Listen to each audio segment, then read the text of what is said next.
Hi America, welcome back to the Chon Cast. I hope everyone's doing well. Before we dive in, just a reminder that your boy Chon here is not AI slop. Chon in real life spends countless hours putting these videos together frame by frame for y'all. So if you like what I do here, please give this video a thumbs up, be sure to subscribe, and hit that notification bell so YouTube can let you know every time I put out a new video. Again, these videos take me considerable time to put together, so I promise I won't be spamming your homepage every day with this beautiful face if that's what's stopping you. Alright, now that we've got that out of the way, let's get into it. Have you ever noticed how Republicans go completely unhinged the second you utter the letters DEI at them? Their fists clench, their blood boils, their sphincters tighten up and their micro penises retract into their abdomens. Suddenly they're frothing at the mouth, spitting nonsense about Karl Marx and Bud Light. Outside of maybe books or gender-neutral bathrooms, I truly can't think of anything more triggering to conservatives than the mere concept of DEI. Now, irony's a tough concept when your IQ hovers near room temperature, which explains why so many conservatives miss this part. 6, 7. But here's the thing. They already support the biggest DEI program in America, and that's the Electoral College. How's that for a plot twist? The same folks who treat diversity, equity, and inclusion like a satanic ritual are the same people who worship the Electoral College, a system they call balanced, traditional, founding father approved. But the truth is that the Electoral College is just Republican DEI. What's the letter? What's the letter? What's the letter? What's the letter? What's the letter? The letter of the day is DEI.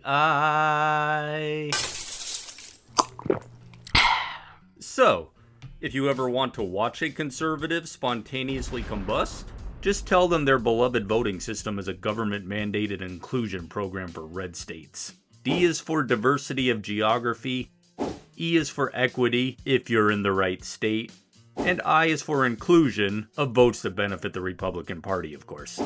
You see, what the Electoral College does is it artificially elevates underperforming demographics, inflates their voices, and protects them from the merit-based outcomes. But call it a national popular vote and suddenly they scream mob rule. So let me get this straight. When a company hires a diverse team, that's Marxism. But when Wyoming voters count 3 times more than California voters, that's patriotism. Heh, this guy gets it. That's right, baby. Okay, got it.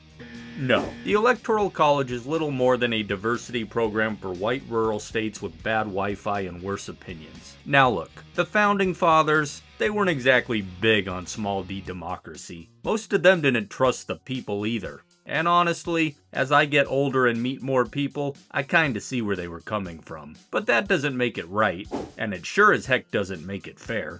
What it does do, though, is better explain as why they built this janky Rube Goldberg machine of a voting system, full of levers, pulleys, and backup override switches, just in case anyone got too bold with that whole representation thing. They left stopgaps all over the damn place. It's like they said, let the people vote? Sure, but we're gonna need one final walkthrough from management before we sign off on any of this so-called will of the people crap. Case in point, even when you vote in a federal election, you're not technically voting for the president, you're voting for your state's count, and then some party-approved electors get sent to DC to vote on your behalf. Now yeah, historically that's mostly worked out, but let's be clear, there is no federal law, and nothing in the Constitution that says they have to actually vote the way you did. And that's not an oversight. That was a feature. It was a final failsafe, just in case you voted for someone who wasn't on the donor-approved list of acceptable options. That's why almost every election cycle some state elector threatens to go rogue.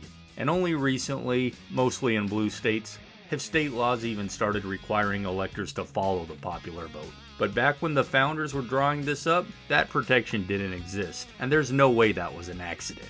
They didn't trust the people, they trusted themselves, which is why, once again, the word democracy isn't in the Constitution. Seriously, go look it up. Don't you guys keep a pocket Constitution next to your emotional support gun? The word democracy appears in the Constitution about as often as Kid Rock's library card gets used.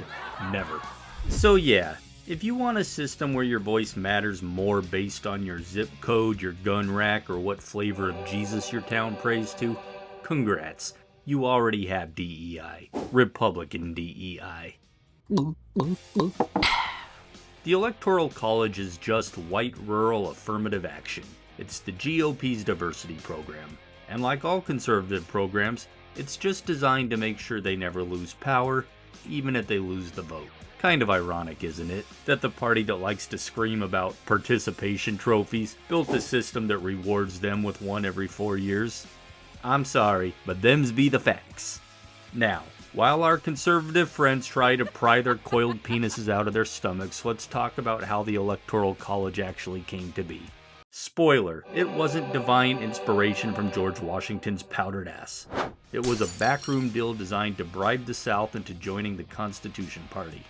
See, the southern states were like, "We want power, but we don't want to let our slaves actually vote, you dig?" and the North was like, Totally, bro. It sounds like you're saying you want to count people for representation without giving them rights. and the South, with zero shame, was like, yes, these guys get it. That's exactly what we want. And instead of flipping a table and walking out, the founders said, Cool. Let's call them 3/5 of a person and move on. Well, you just got yourself a deal, Senator. Excuse me? What the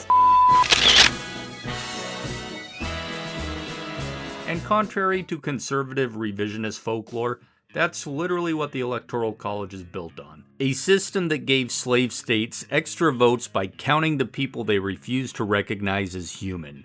It wasn't about awarding those good, God-fearing people in middle America who grow our food some protection from the will of the pagan city slickers. No, it wasn't even about democracy. It was white power math dressed up in compromise. And for the next half century, that rigged math worked. The South used those inflated electoral votes to dominate national politics while denying humanity to the very same people they were counting like cattle for electoral leverage. But go ahead, Cletus. Tell me more about how the Electoral College is a sacred institution and not just historical gerrymandering. Now, before some guy with a flag in his username and a copy of 1776 that he never read comes charging into the comments yelling, "But the Democrats were the racist," let me go ahead and save you the breath you waste every time you say it. Yes, the Southern Democrats were the party of white supremacy in the 1800s. I fucking knew it! And then turn the page 100 years into the future when the Civil Rights Movement happened. Black Americans started voting, white Southern races lost their damn minds, and a guy named Strom Thurmond said, Screw this, I'm switching teams. and guess what? The Dixiecrats, the segregationist Democrats, they became Republicans. And the Republican Party, the party of Abraham Lincoln, you know, the one who famously freed the slaves, well, go on, get out of here, run along now, you're free. Well, they opened their arms and said, welcome home, boys. We've been expecting you. So yeah, Lincoln freed the slaves, and you voted for a guy who called neo-Nazis very fine people. But you also had people that were very fine people on both sides. The party switched, your receipts didn't. The facts are what they are. The Electoral College isn't patriotic. It's a relic, a rigged machine. It's Republican DEI in a powdered wig. So the next time you see a woman or a person with dark pigmented skin flying an airplane or working as a doctor, lawyer, or astronaut, or maybe they're even just your shift supervisor at the local Piggly Wiggly where you work, and you start feeling your blood boil because you think, That should be me if not for DEI. well, maybe take a look at your dumb orange president and realize he only got there in the first place because of Republican DEI, the Electoral College. Anyway, that's all I got today. I look forward to a lively debate in the comments section. I can already smell the conservatives shitting in their hands and getting ready to throw it at the comments. So until next time, please do all the things. If you enjoyed the video, leave me a thumbs up. Whether you agree with me or not, I ask you this. Are you not entertained? Class dismissed. Peace.